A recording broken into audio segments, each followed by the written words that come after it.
Este trabajo se presenta para la contratación pública y privada en Colombia. Diferencias entre contrato público y contrato privado. En el contrato público, el contrato se celebra entre una entidad pública y una persona natural, mientras que en el privado, este se celebra entre dos partes, ya sean jurídicas o naturales. Para escoger un contrato público se hace por medio de las licitaciones públicas, mecanismo que usa el Estado para que las empresas se postulen y así poder escoger el contrato más rentable, basados en el menor precio y la calidad que requiere el proyecto o servicio que se vaya a prestar. En los contratos privados, ambas partes tienen la posibilidad de pactar términos y condiciones. Para celebrar un contrato público se hace bajo leyes impuestas por el Estado, mientras que en el privado se realiza bajo los acuerdos pactados por ambas partes. Los contratos públicos buscan que las obras beneficien al Estado y la sociedad, y en los privados el beneficio puede ser propio o el de una empresa según lo establecido en el contrato. Las partes del contrato, ya sea público o privado. Está el título, que es en donde se indica la naturaleza del contrato. Está el cuerpo sustantivo, que es en donde se identifican las partes contratantes, la exposición, en donde se hace la relación de los antecedentes y se incluyen las cláusulas que se usarán. En el que está el cuerpo normativo.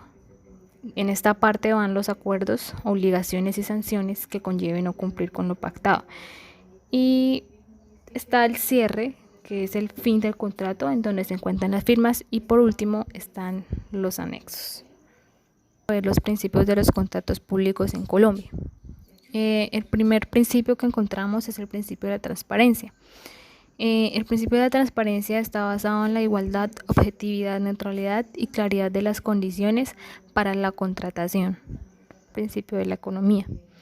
La economía por sí sola busca la optimización de los recursos humanos y recursos físicos que posee cualquier entidad. El principio de economía aplica a las entidades del sector público, donde la administración de los recursos requiere de un proceso en el que se garantice el aprovechamiento de los recursos de la entidad. Principio de selección objetiva. Este principio busca la escogencia de la propuesta bajo criterios establecidos que sean más favorables para la entidad en el desarrollo del objeto contractual. Principio de buena fe. Las entidades estatales deben presumir y tener convicción de la buena fe de las actuaciones que ejerzan.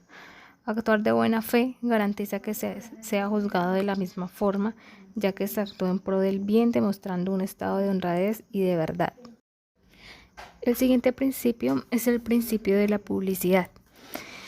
La entidad estatal tiene como obligación hacer públicos los procesos de contratación pública y que las partes interesadas o ajenas puedan conocerlos, teniendo en cuenta el principio de transparencia basado en la igualdad, objetividad, neutralidad y claridad. El siguiente principio es el principio de la libre concurrencia. Este principio tiene como finalidad permitir el acceso y la participación de las diferentes personas que estén interesadas en la contratación con el Estado. El siguiente principio es el principio de planeación. Todo contrato debe presentar diseños, planos, estudios o demás especificaciones técnicas requeridas por la entidad para lograr buenos resultados y así evitar improvisaciones o demás percances que impidan el cumplimiento de las actividades. El siguiente principio es el principio de previsibilidad. Este implica la sujeción plena a la identificación, tipificación y asignación lógica y proporcional entre las partes intervinientes de los riesgos o contingencias del contrato. Por último, encontramos el principio de igualdad. La igualdad de oportunidades de este principio implica el mismo trato para todos los interesados y mismas condiciones, sin ningún tipo de discriminación. Las propuestas se elegirán según el cumplimiento de las condiciones y requisitos establecidos en los pliegos. Este principio es de vital importancia, ya que todas las propuestas deben cumplir con los requisitos mínimos exigidos sin ningún tipo de flexibilidad según uno de los participantes, ya que esto generaría un incumplimiento del mismo. Seguimos con los principios de los contratos privados en Colombia. El primer principio es el principio del abuso del derecho. Ocurre cuando el titular de un derecho subjetivo lo ejerce de manera abusiva en contra de la finalidad de la norma o debiéndose ejercer no lo ejerce. El principio es el principio de la autonomía de la voluntad. En este principio se destacan la libertad y autonomía para decidir y celebrar un contrato. Es importante tener en cuenta estas características para que se haga la voluntad de ambas partes y de esta manera concretar las obligaciones jurídicas. El principio de la buena fe. En este principio se destacan la lealtad, la justicia y la transparencia. El siguiente principio es el principio de la consensualidad. Hace referencia al mutuo acuerdo, a la expresión de voluntad entre dos o más partes o personas. Quinto principio, principio de la costumbre. Es invocada para ser aplicada al caso, a solucionar o tratar, es decir, cuando se generen vacíos legales. Sexto principio, principio del enriquecimiento sin causa. Séptimo, principio del error común. Se admite que de la creencia errónea y de buena fe sobre la legalidad de un acto se pueden derivar consecuencias jurídicas avaladas por el propio ordenamiento. Octavo principio, principio de la imprevisión.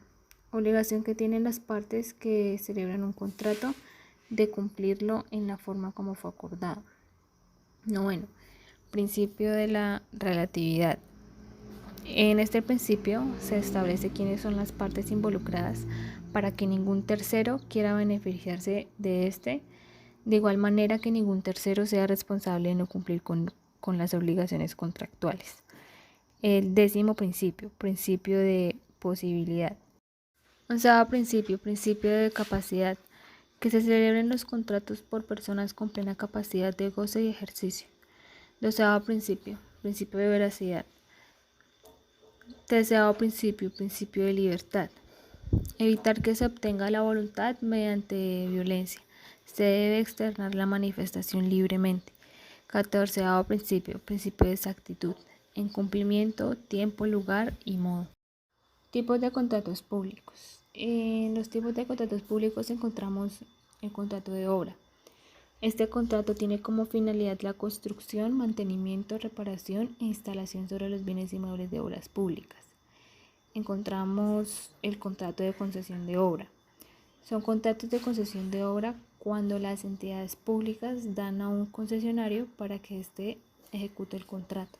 Contrato de suministro, los que se firmen para la adquisición y arrendamiento financiero o no de bienes, muebles o productos con opción de compra o no. Encontramos el contrato mixto, cuando el contrato contiene prestaciones correspondientes a varios contratos, pero todos estos tienen relación entre sí. Tipos de contratos privados. Encontramos el contrato unilateral y el bilateral. Un contrato unilateral se da cuando una de las partes se obliga a algo sin que el otro esté en la obligación de cumplir algo. El contrato bilateral es cuando ambas partes deben cumplir con acuerdos mutuos. Encontramos el contrato gratuito y oneroso. Es un contrato gratuito cuando una parte es beneficiosa y la otra sufre un gravamen. Y es oneroso cuando ambas partes se benefician. El contrato conmutativo y aleatorio. Es contrato conmutativo cuando ambas partes tienen gravámenes o prestaciones por igual, y el aleatorio es cuando ambas partes tienen gravámenes, pero el resultado es incierto. El siguiente contrato es el contrato principal y accesorio. Un contrato principal no depende de ningún contrato ni acto jurídico, y el contrato accesorio es aquel que depende de otro para subsistir. Dependen de otro contrato. El siguiente contrato es el contrato real, solemne y consensual. Es un contrato real cuando las partes se expresan y en cambio se entrega una cosa. Los contratos solemnes se dan cuando se expresa y se cumplen con formalidades establecidas por la ley, y los contratos consensuales se dan de manera verbal. No se necesita dejar un documento. Responsabilidad por incumplimiento del contrato público. Poder sancionatorio. Las entidades públicas pueden imponer multas, declarar la caducidad del contrato y liquidar unilateralmente un contrato si éste incurrió en incumplimientos que pudieron paralizar su ejecución. Perjuicios derivados por la ampliación del término. Las entidades públicas deben de indemnizar a los contratistas por los perjuicios derivados de la ampliación del término de duración de la obra contratada. Responsabilidad por incumplimiento del contrato privado. Cada una de las partes está obligada a ejecutar obligaciones recíprocas acordadas al tenor del contrato y en el tiempo debido. Aplicación del principio de igualdad e interés general y particular. El principio de igualdad es el derecho que tienen todos los particulares de participar en los procesos de selección en igualdad de oportunidad y condiciones respecto a los demás oferentes. Por tanto, no se deben establecer cláusulas discriminatorias y se otorgan plazos razonables para que todos los participantes tengan la misma oportunidad de concurrencia.